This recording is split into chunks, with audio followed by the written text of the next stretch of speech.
Problem. Mic check, 1, 2. Microphone check. Check, 1, 2. Mic check. Check, 1, 2. Excellent.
Columbus.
Right.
Folks, great to see everyone.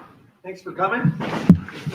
It's signing day press conference. Coach, I'm going to ask you, if you don't mind, just to open up with just a few comments. Sure. On what we know so far and what you can say about the class. Yeah, we have really good class already signed, and waiting on a few more things that may go a little bit later into the day. But right now we have 18 guys signed. Really good class, 7 Ohioans.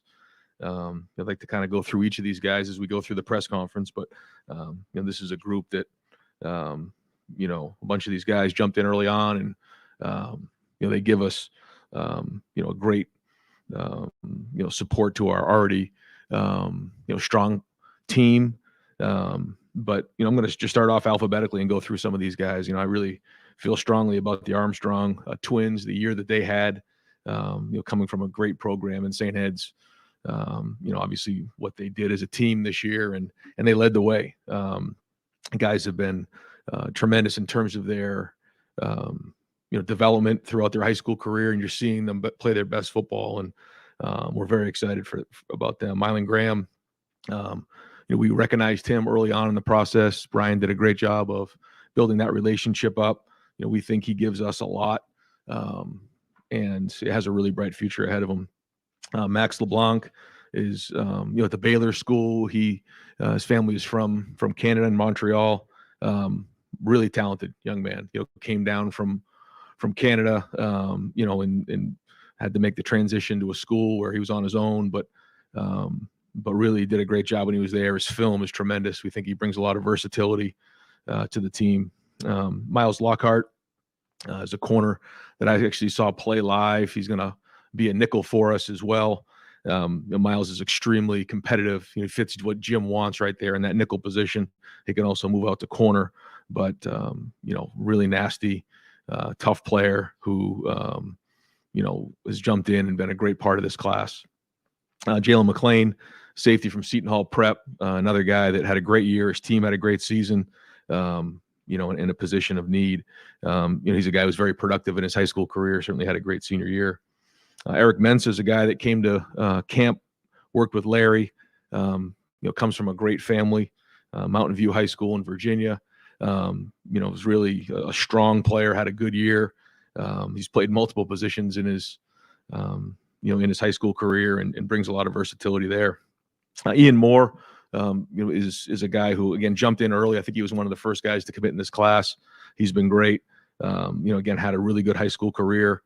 Brings, again, some versatility. He can move some different places inside, and Ian's going to be a really good player for us. Aaron Nolan is somebody who is special in a lot of different ways. The way that he conducts himself, the way he handles himself, and he has very high end. He's very athletic, and he's going to be the leader of this team. James Peoples is a dynamic running back who. Again, has had a great high school career. He can do multiple things. He's strong. He's got great change of direction. He can catch routes out of the backfield. He's going to be a dynamic player, and I think going to make an impact early on his freshman year. Peyton Pierce out of Lovejoy in Texas. This is a guy who, he wrestled. He's, done so much for his team. He'll play quarterback. He's very versatile and has done a lot of things. He comes from an unbelievable program and great family. He brings a toughness, hard hat mentality, and we're very excited about him. Leroy Roker from Bishop Road down in Fort Myers is someone that we got on late. Had a really good senior year, and that's we've had some good luck with guys who we've evaluated late. Evaluated them their senior year. Again, guy who's very productive down there and a huge addition to the back end. Aaron Scott was a huge addition for us. Aaron, Tim Walton did a great job recruiting Aaron. He had a great season this year. He played quarterback when he needed to. They started off, kind of rocky this year, and then brought their team all the way to the state finals. Big time player out of the state of Ohio. That's going to be a big part of our future. And Garrett Stover is, out of Big Walnut here, cousins of Cade Stover. Brings the same type of mentality that with Cade. He'll play linebacker for us or safety, has some versatility there. But again, really, really talented player that is going to be a big part of our class. Gabe Van Sickle's another one that we looked at late. Justin evaluated him. We see a really athletic guard who could possibly move into center, but very athletic and has a huge upside. Bryce West is out of Glenville. Bryce, we offered early on in the process.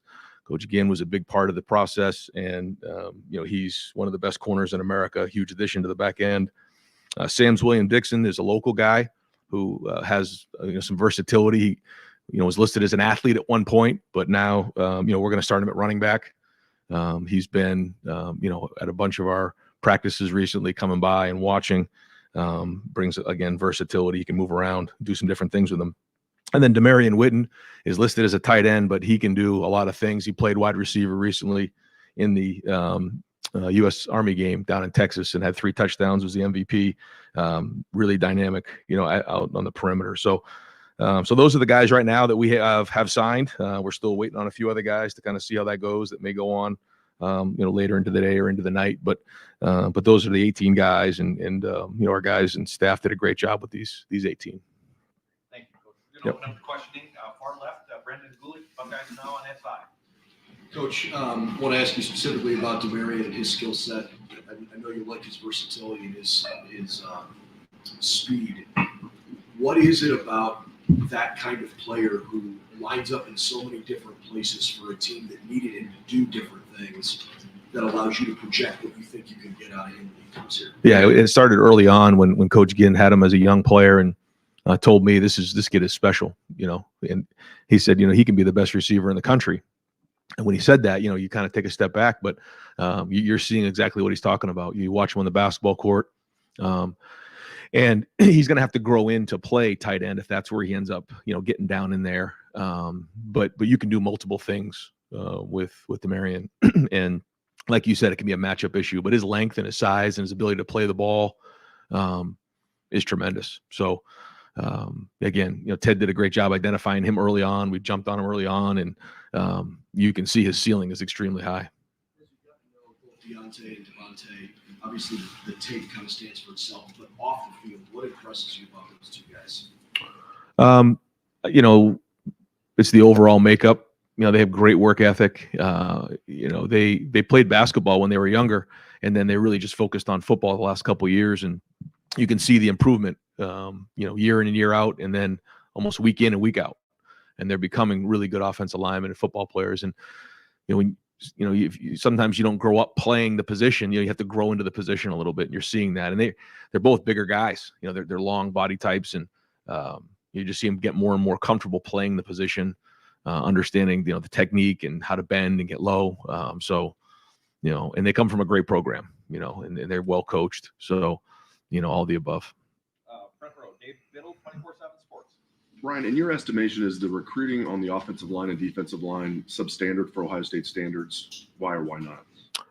No, I mean, we try to, identify the guys that we think are the right fit for us, and we go get them. I'm really excited about the guys that we have. We think that, they really fit well with what we're doing on offense.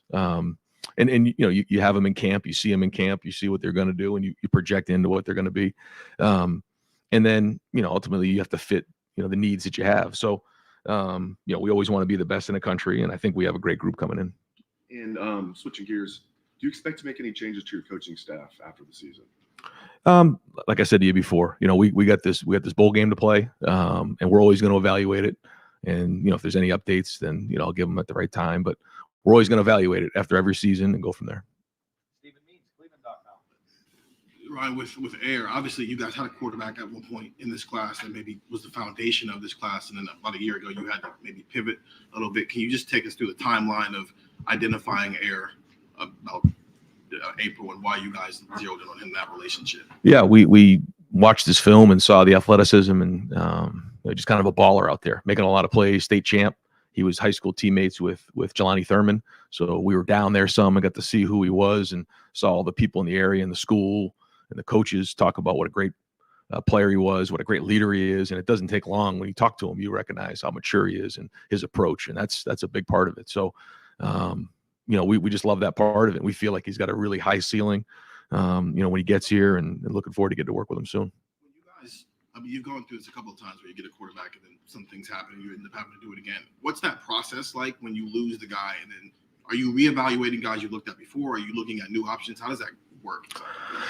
Yeah, I just think that, the way things are now with recruiting, there's just a lot of twists and turns along the way. I just think about when, even 5, 6, 7, 8 years ago, 10 years ago, somebody would commit, and the timing was their own, but then that was kind of it. You moved on. Now there's twists and turns along the way for a lot of different reasons.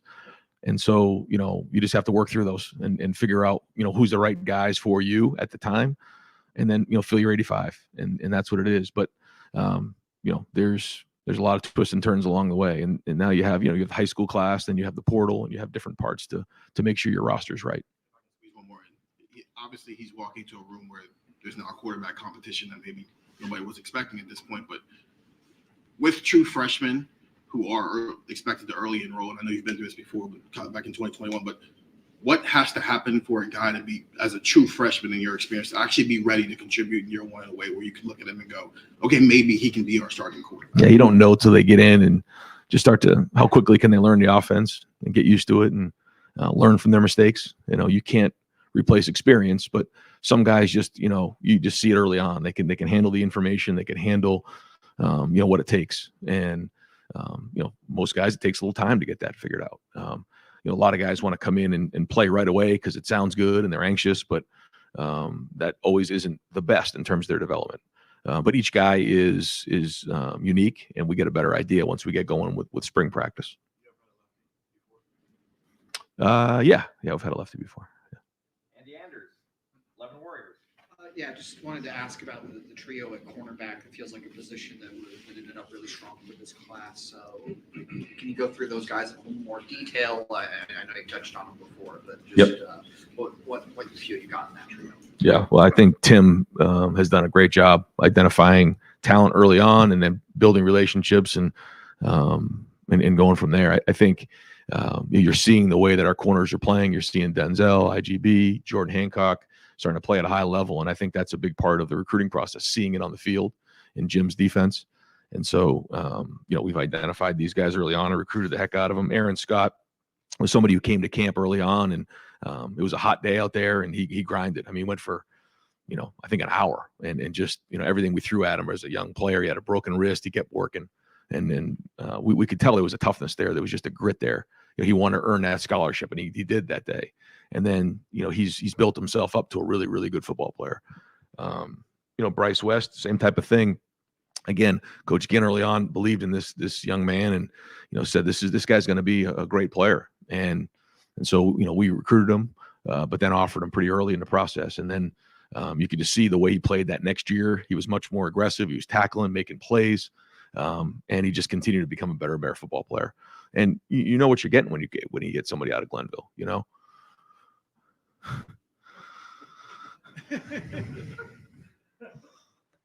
Really? Yes, it's real.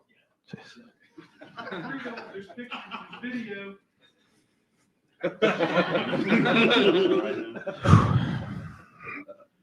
How nervous were you? Yeah, you want to take us to your emotions real quick? How you feeling? You got to The address floor is that. yours. You got to address that one. Yeah. Well, I don't know if everything's in yet, Jerry. You got to check to make sure it's in. Hey, Mike, you want to check with Justin? Yeah. Before I do something to get myself in trouble. You're still flipping right now, though? What's going on? It's been flipping for a while, Tim. Imagine all day. Yeah. Okay. What was the question? Actually, I think you had answered. Talking about cornerbacks, I think Yeah, the only guy you haven't right. gotten to is Miles. Right. So, Bryce, and I go back to Glenville, and I got to give Coach Ginn so much credit for the way he develops young men there, and they understand what it means to be a Buckeye.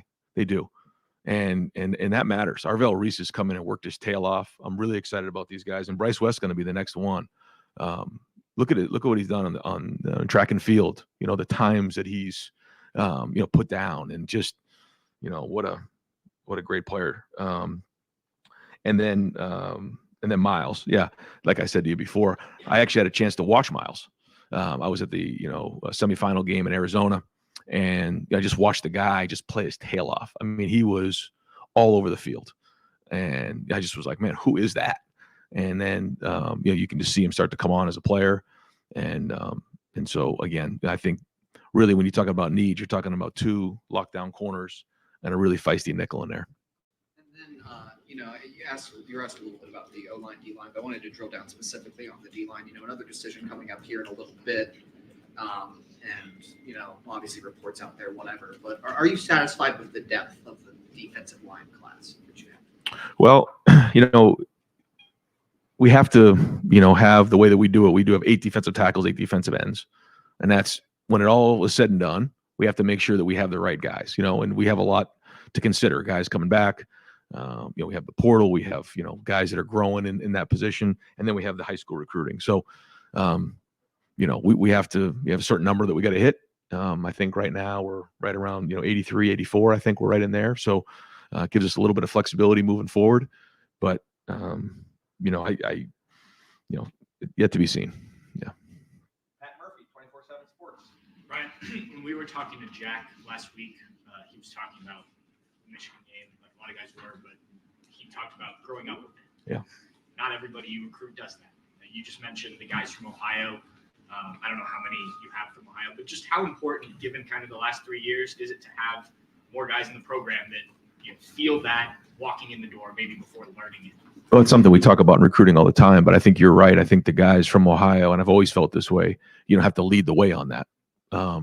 When in the locker room, certainly the coaches lead the way. We all lead the way. It's all our job to make sure. But when we're in the locker room, and guys are in their apartments and guys are in the workouts, it just, like you said, it's their job to make sure that message is really hammered out across the team. And we talk about that in recruiting, talk about that during our home visits, and that is important. You mentioned, I think it was James Peoples, you said, as a guy who could come in and potentially play running back. Your depth has been depleted a little bit there with some guys leaving, and I know Trey still has a decision to make. How do you feel like both of those guys could contribute maybe quickly if needed? Yeah, well, may need them to, depending on, Trey. And right now we're at 4, and we like to be at 4 or 5. But the plan all along has been for those guys to come in and play as freshmen. So, wanted to get them at mid-year to get them in here and get going. And, we know that we've done that before, with some freshmen. So excited to see them get on the field, and we'll know pretty quickly. Joe Nugent, WCMH. Aaron Scott was a guy that future and current Big Ten schools wanted. When you win these recruiting battles, these significant players, what is that like? How important is it for this program? Yeah, it's very important. You have to win those battles. And like Tim was a big part of it. We all were. But Aaron and his family were awesome. They were great in the process. They're huge supporters of Aaron. Coach Mo there. I mean, the whole coaching staff was great. They have a great program. And, guys know when you're from the state of Ohio, the best players, play at Ohio State. And they know what it means, to be a Buckeye in the state of Ohio, and the opportunities, and what it can mean for them for the rest of their life. And I think Aaron understood that. Theme that you see within this class, anything that connects some of these guys? A theme? They all want to be great. They all want the big stage. I think when you come to Ohio State, you have to think big. You have to think big, because there's nothing you can't get done at Ohio State. You have to want the big stage. You have to want, all of it. When you walk into the shoe, you're going to play, the biggest stage in the country, with the most watched team across America. I think 70 million viewers last year watched us play. You have to want to be great. You have to want to be elite. You have to want to walk in a room where you're going to have a bunch of great players that are going to compete every day. You've got to be competitive. And that's probably the thing you notice the most. Tom Moore, Buckeye Huddle. Ryan, you said earlier you were going to sort of evaluate the staff after the season. What are the specific factors that you are evaluating, and what's the standard that they're being evaluated against? Yeah, we the first thing is, recruiting. That's the number one thing. You got to recruit your position. It's your job. You're the head coach of your position. You got to make sure that, that room is strong, year in and year out. We have a certain amount of depth that we have at each position. And then, it's your job to make sure that you have, the best room in the country. I think that's the other thing that we talk about a lot. And when you're at Ohio State and you're coaching, the wide receivers, it should be wide receiver you. If you're coaching the linebackers, it should be linebacker you, because this is the best place in the country. And so I think that's the first thing. I think the second thing is how they perform on the field. What type of production are you getting out of your unit? And a big part of that is the development. When if you're recruiting really well and then you're developing your players, then usually you're going to get production. And then the last thing is just, what are you bringing schematically to the table? What are you putting your guys in a situation to be successful? And that's our job as coaches. Right next door, Jeremy Birmingham, the podcast. Right. It's been a couple of years now in this new era, and the last 2 years we've talked on this day about the need for guardrails in college football that haven't happened yet. How much harder is this job than it was 2 years ago? Listening to Chip Kelly, obviously one of your mentors the other day, he had a lot of things to say about what he thinks college football needs to adopt or trend towards. Do you have thoughts on that? And, how do they vary? I mean, where do you see this going for the game? I mean, I think it's a long conversation. I think there's a lot of different ways that we can look at it. I think, the biggest thing is, you just have to adapt to the landscape that's going on. I do think that, like you said, there's just been so many changes, and college football adapts very, very quickly. I mean, the way it was a year ago is not the same. The way it was 3 weeks ago is not the same. It is constantly changing. And so, we just have to adapt at a high level. But, we certainly all need to sit down and figure out, how we can, move forward in a direction that, like you said, has, guardrails and, what that all means. I think that's a challenge in college football because, if you put a bunch of coaches and ADs in a room together, they all come from different areas of the country. Their schools are very, very different. So I think, that part of it is a major challenge, but the number one thing right now is for us to adapt and move forward. As this cycle comes to an end and you start looking ahead to the next one, can you look ahead and see what the next speed bumps are, or is there? Yes. I mean, what do you think those are? I just think right now it's roster management across the board and all the things that come with that. In making sure that, you have a team, not a bunch of individuals, but also making sure that, you're advocating for your players and they are getting what's fair. I think that's the big balance right now, and making sure that you're building something that's sustainable.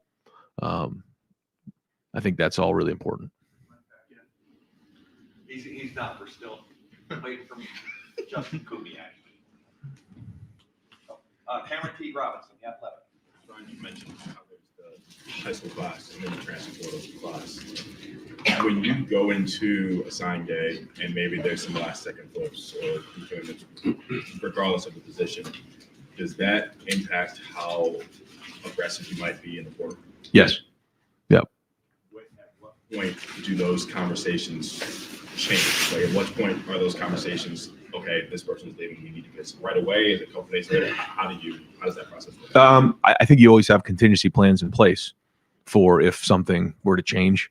So you always have your board and your list, and Mark does a great job of being organized in terms of now, just like in the NFL, you have your draft board, and then you have, the free agency, and you have the pro scouting, just like they do there. Well, we have the transfer portal, and then we also have, high school recruiting, and then making sure you fit, all the pieces the right way. Again, the goal is to have the right 85 when we kick off in the preseason, and it's a long way. We got to go through another, phase in May where transfer portal opens back up. There's a lot that goes with that. So, we wanted to make sure we did a great job finishing up, and solidifying, this group right here. And then, it's on to the next phase. We continue to build towards August. As the transfer portal continues to grow and be more important to college football, how do you prioritize high school class transfer portal? Well, we always want to develop players. We want to bring in high school players and develop them. I think that's how you sustain a program, and that's how you have stability along the way.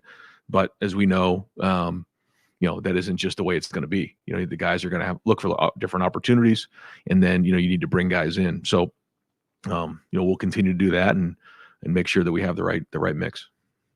Clay Hall, WSYX. Ryan, you guys are leaving for Dallas, I guess this weekend, is Marvin in, JT, Trey? Do you know what you're dealing with? Yeah, I think I've allowed those guys to kind of do their own thing. I don't want to, kind of put their stuff out there, but we got a good group playing in the game. Yeah, we do, and we're going down there to win the game, and we've had a good, few weeks of practice, and again, the Cotton Bowl is a great bowl. We have a really good opponent, so this is a great opportunity, like I said before, for Devin to go in and be the starter, and we want to finish the season the right way. Practice, Who's they? Our team? Marvin.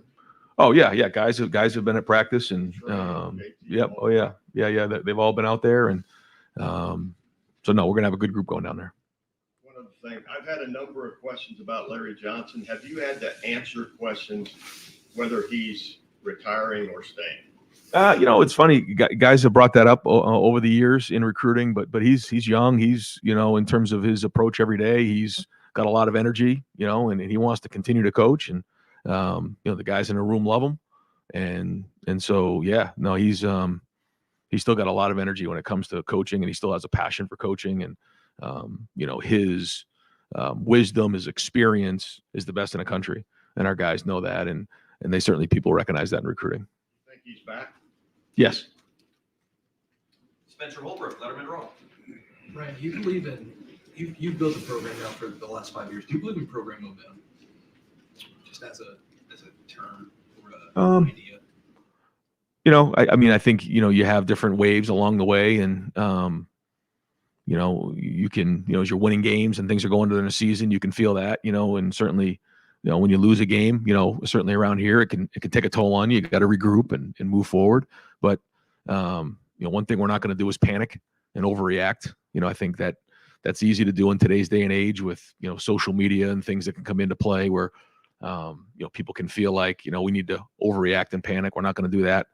But at the same time, when things need to be changed and things need to be addressed, you got to address them, and that's the bottom line.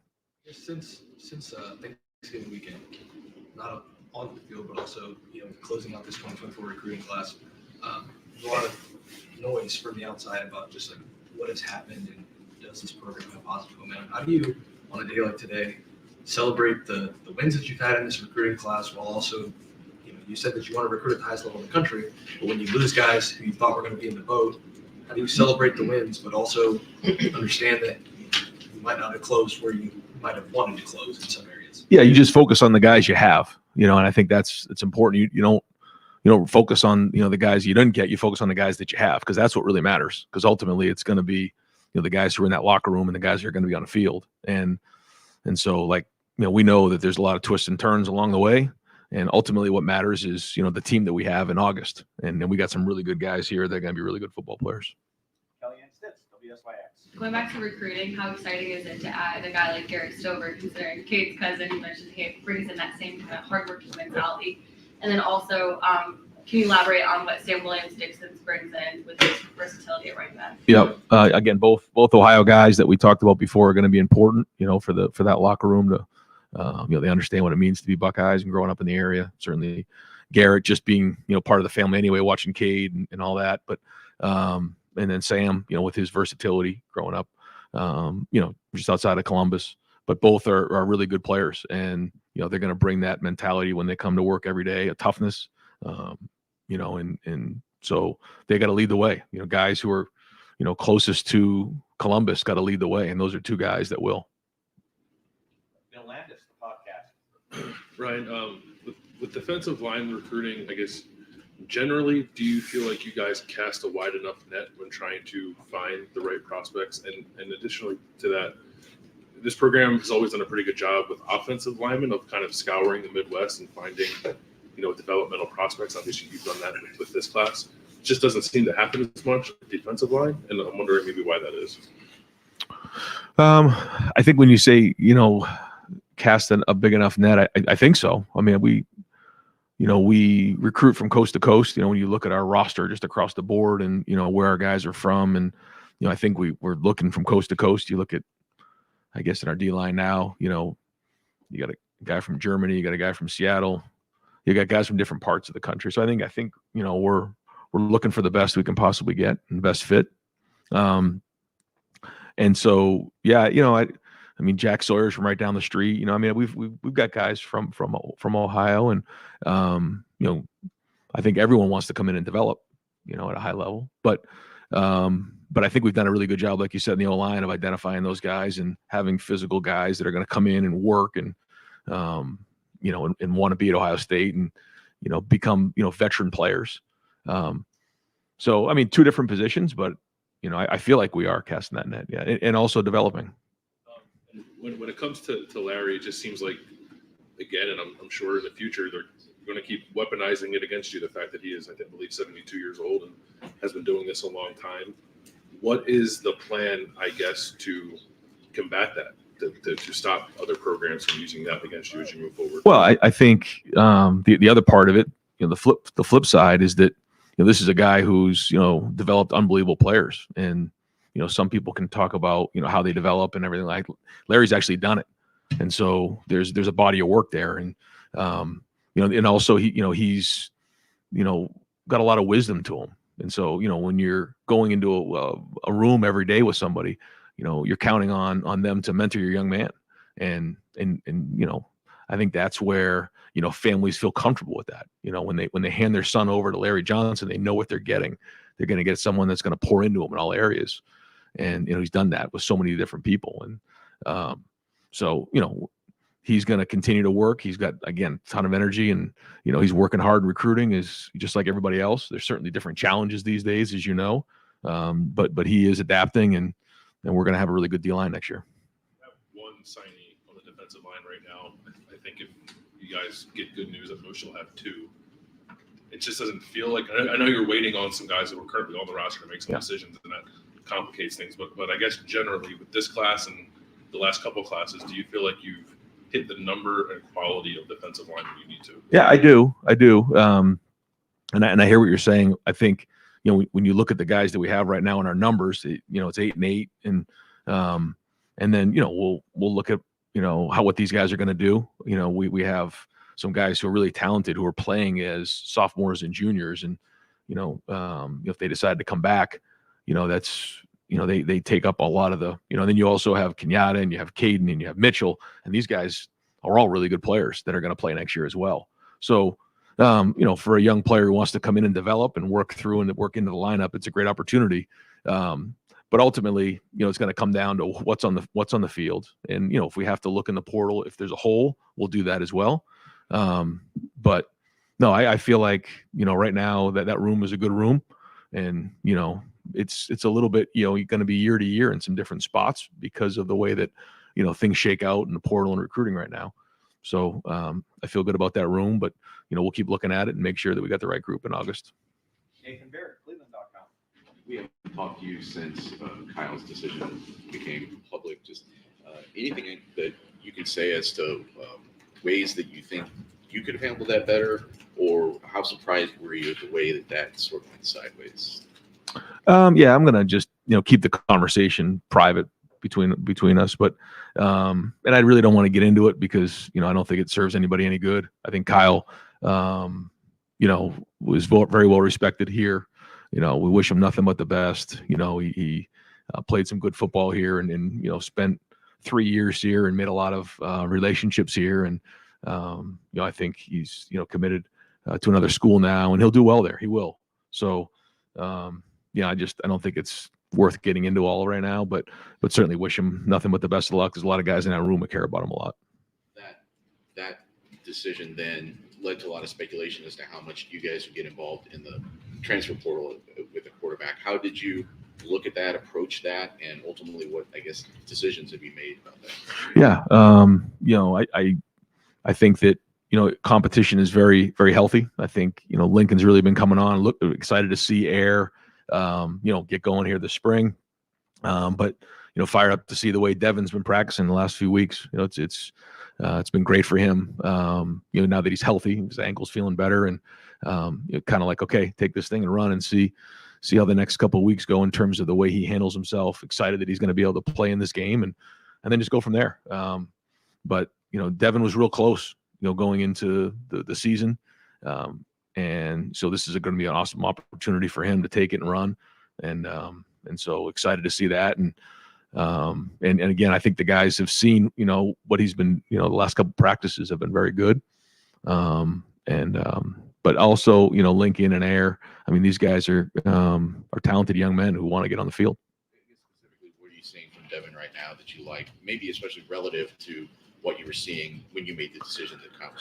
Well, you're seeing, you wait to get into the game to kind of see it all. But I think it's just the experience of getting more and more reps under your belt. But also when you're with the ones and you're with the starters all the time, I think you can play maybe a little bit more freely and not worried about making a mistake. And so that's been good to see. Okay, Mark, we can pause for yeah. Okay. All right. Okay, pause. You guys want me to answer some questions? Go you, boy. Yeah, actually. Put it on speakerphone, Jerry. Yeah.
All right, we're gonna continue. Steve Hellwagon, 24/7 Sports. Yeah, Coach. The academic calendar here kind of derails a lot of what you can get done in terms of the portal and everything else. I know class is starting in January. Do you expect one or two portal people to be with you when class starts in January, or is that still a possibility? Oh, it's definitely a possibility. Yeah. We're looking at it hard, and we're recruiting guys, and we have a visit window there in January right before classes start. So, we wanted to do a great job finishing today, but we've been once the portal opened, we've identified them, and a big part of it is making sure we have the right fit, and part of the process is you don't have a time to get to know who these guys are. So sometimes you bring them on visits and you learn about who they are, you make sure it's the right fit, and then you go from there. So we're going to be all over it. Back, you lose Evan, you lose Chip. From where we sit, we don't know where Trey stands. Seems like Dallin would come back, and you're adding two guys here. Just what do you do about that situation? How are you working to manage it, I guess? Is portal part of that? Yes. I mean, it could be, based on how things shake out here. But, again, let, Trey, he's going to, got a decision to make for sure. But we'll go from there and, kind of see how that goes. And that'll obviously have an effect on how that room looks next year. Dan Hope, 11 Warriors. Just to follow up on transfers, I mean, obviously there's been some schools that have added a lot of guys. You guys haven't added anyone yet. Do you feel like you guys are behind it all in that process? No. We have a handful of guys that have to make some decisions here, and that plays into all this because, as you know, things, things affect other things. And so now if there's somebody there that we think fits right now, we'll jump on it. We've had some guys that have already visited, and but we have to make sure that, not only can they help on the field, but also they're the right fit for a lot of different reasons. And so, we have an opportunity to have a really good group come back next year. I mean, and so, that all plays into this, but, we're all over it. We've had some guys visit, and we're going to keep pushing towards it. Cause again, there's just, in the past you had your recruiting class, you added those guys in it used to be February. Now it's December. And then, that was pretty much your team. Now there's just so many more variables at play. So, we're just going to keep taking it 1 week at a time. And ultimately, we want to have the best roster in the country in August. How do you strike that balance between, recruiting guys in the portal while you still don't know what some of the other decisions are going to be? Yeah, it's all new. It's one of those things you try to do everything you can to have the best roster, but also, you have a team you want to manage and make sure that, you're making it competitive across the board. But yeah, that's part of this run right here from, the beginning of December all the way to, really through January is interesting. There's a lot of dynamics at play. And so you just take it one day at a time and do the best you can. But it's a different balance than certainly has been the case in the past. Are you going into the Cotton Bowl with Devin as the guy at quarterback, or could Lincoln get some snaps in there too? I mean, the plan is still play Devin. And, if the situation comes up to get Lincoln in the game, we would do that. But this is going to be Devin's game to play. All right, Matt Parker, Brian, just by chance, was that phone call from Buford, Georgia? I can't comment on that. Okay. Well, Worth a shot, right? Yeah. Until then, as it relates to finding guys late in the cycle, guys like Gabe Van Sickle and Leroy and things like that, what goes into scouting guys into their senior year? And you have to look at guys with a different lens when it's super late in the cycle. Yeah. And, you have to identify how they fit into the whole room, and whether it's a position or those type of things. And, we just see somebody who's a really good athlete, somebody who, when you watch the film, he's not playing, in terms of, he's not playing down in Texas or playing at, some of the bigger schools, but when you see him out there, I mean, you recognize him, he sticks out. He plays at a high level, and I think that he's going to transition really well into college football. All right, folks, we've got about 5 more guys that I need to get to for questions, but I also have a commitment for Coach at 1:15 with the Big Ten Network.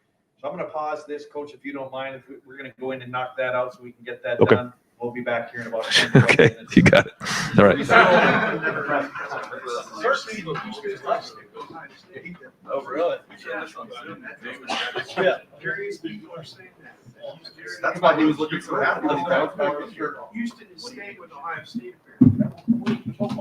That's, well, yeah, if there was any doubt.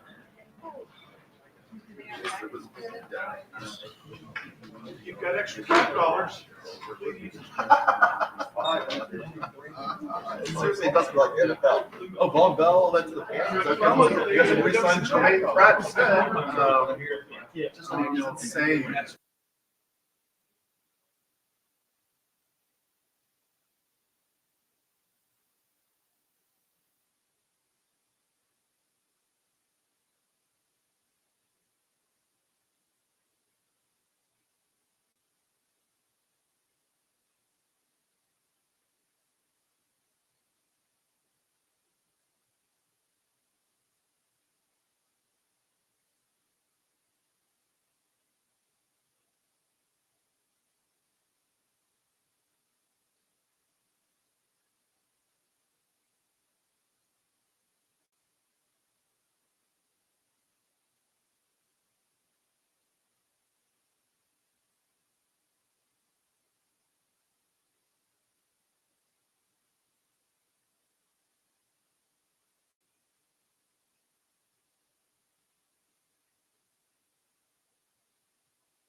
I feel like this press conference is like signing day. You guys are getting a feel for how hectic and crazy it can get. So appreciate your guys' patience.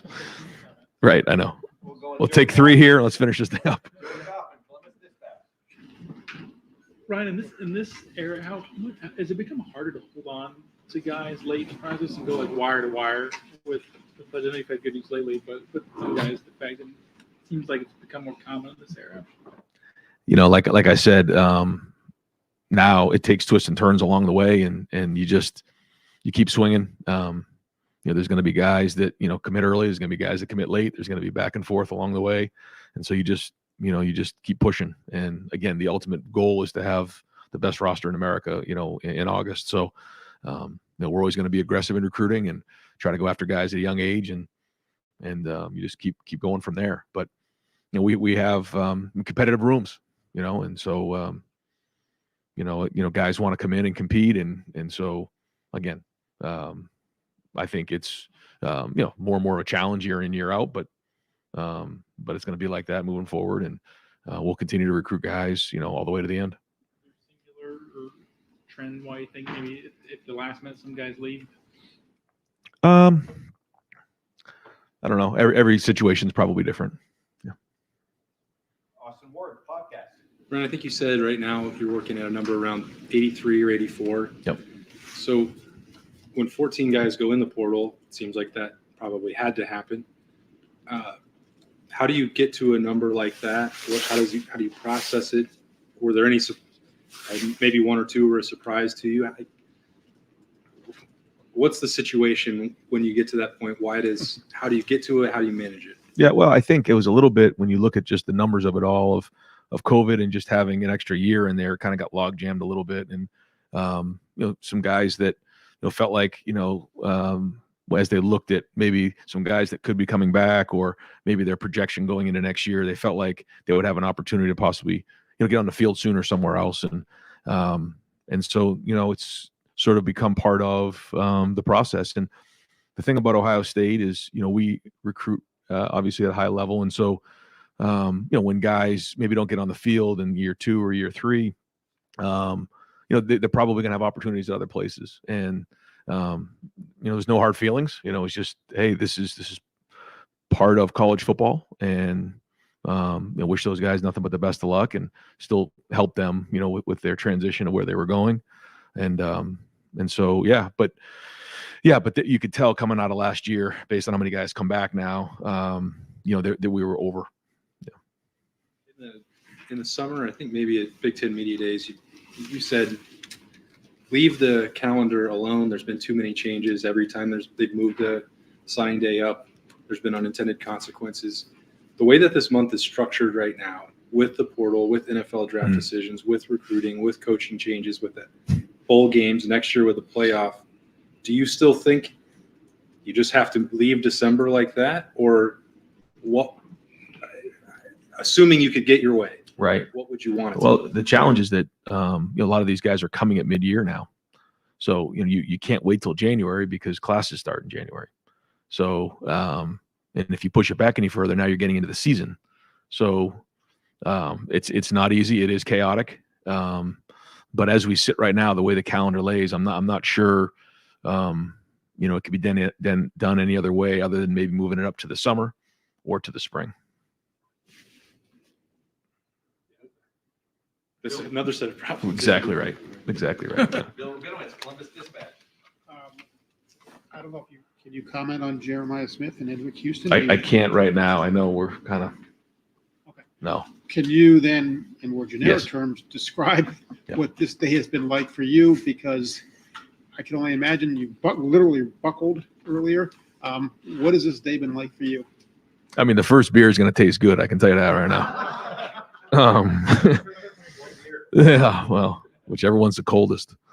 No, it's this is signing day, and when you have really good players, it's going to come down to the wire, and that's how it goes. And it's the most competitive environment there is in in all sports when it comes down to signing day when you're trying to get after some of the best players in the country. And so that's just how it goes. But excited that we're able to add some big pieces here. How much true uncertainty was there this morning, or did it take you by surprise that there was talk of this guy maybe decommitting, and you did lose a wide receiver, but just, how do you kind of sum up the day? Well, there's a lot of variables in place now that weren't in the past. So there's a little bit more unknown than previously. You're not always sure exactly, all the details of everything that's going on. It's just kind of the way things are now. So there is some uncertainty as you head into today. Can you say who that phone call was with? I don't think I can. Yeah. It was with a recruit. Tim May show. Thank you, Jerry. Speaking of that, of what you just touched on, is it unseemly what's going on now where, you're trying to show a guy how you're going to develop him, blah, blah, blah. And by the way, Coach, how much am I getting? Yeah. Aspect of it. How much has that become the major aspect of it, or at least for the top tier talent? I know you won't name names, but because we're under the impression a lot of this had to do a lot with that, in some form or fashion. I think it's become a bigger part of it every year, and the opportunity is become different, and so that's part of it that you have to figure. But you also have to figure your own team, your own roster, your own locker room as well. So there's a balance there, and I think we're all working towards adapting to that and making sure we find the right balance. I would think some of the guys that, have left this program in the last several weeks might have walked in and wanted a raise. I mean, for want of another term. I mean, that's fairly accurate, isn't it, too? I mean, in some respects. I mean, how do you deal with that part of it? Well, I think everybody, wants what's fair.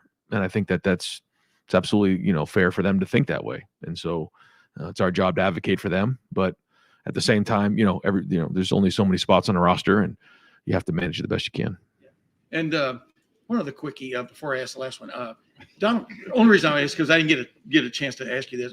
Donovan Jackson, on y'all's last offensive play, trips over your center. You know what I mean? And the guy comes in a little twist nut and stuff.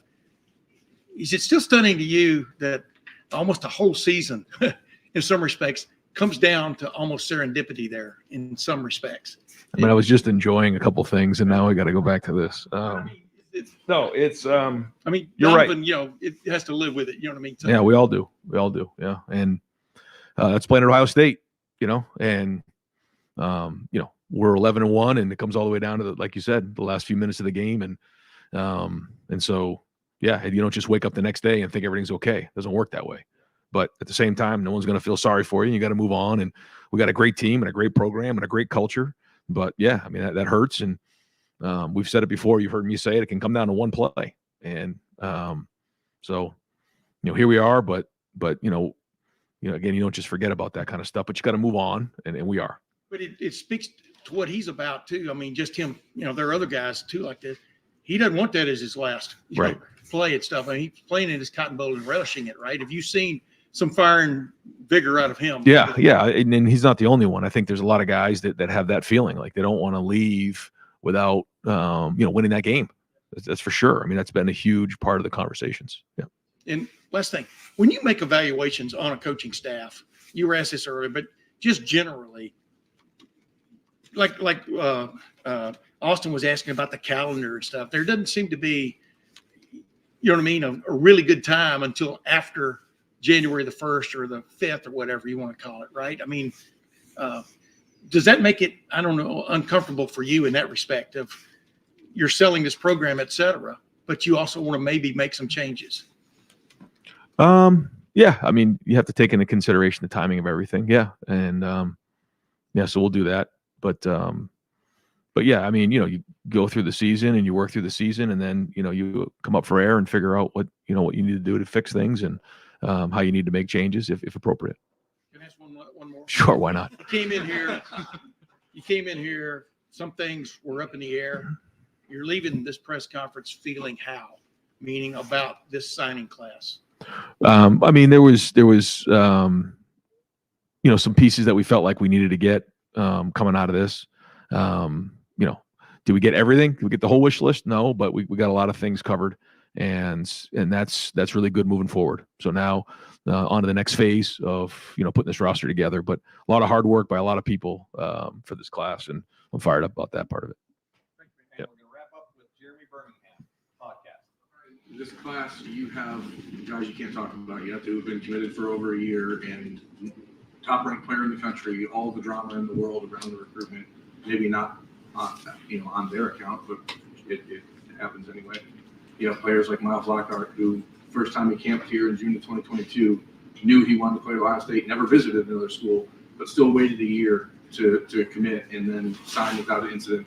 You have players like the Armstrong-Vins, who you saw in high school almost 2 years ago when they were 6'5" and 230 pounds, defensive, end almost looking offensive lineman.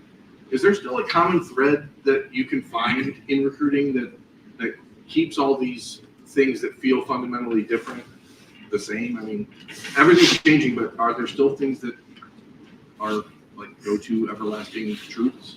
Yeah, I think relationships is the number one thing. I learned that early on in this process. There are more and more variables every year. There's more things that go on, but it comes down to relationships, and everybody's different.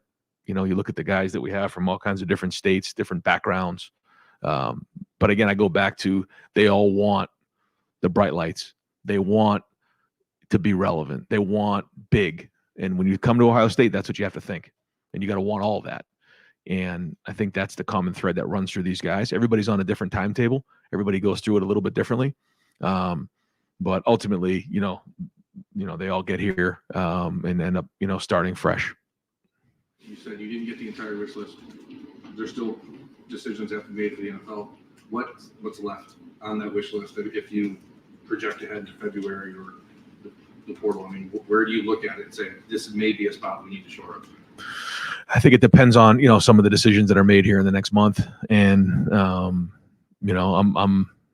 optimistic because I think a lot of these guys, feel like, there's some unfinished business here, and there's a great opportunity to come back and have a great team on all three phases and both sides of the ball. So that with this class coming in, and then maybe some additions here and there in the portal when appropriate. I think we have a chance to. And again, what's the goal? The best roster in America in August. So we're going to keep working towards that. George, thank you very much. Am I allowed to talk about that one? Yeah. I think so, right? It's not sure. Yeah. So make sure I'm good. Yeah. So we can talk about Edric. Yeah. I said the word. Edric Houston. Really, really excited about Edric. This is somebody, Larry worked hard on this one. Comes from an unbelievable program down in Buford. We feel like he's an impact player day one. And it's a long process to get the signing day here, but we identified him early as somebody who was a difference maker. And again, I give Larry a lot of credit for the relationships he built down there. Tim Walton is a guy from down in Georgia who did a great job in this process as well. And his family and his coaches have been huge in this process. So that was a big one for us for sure. Yes, that was him that I talked to. Appreciate you guys. Thanks for your patience, guys. Appreciate you. Thanks.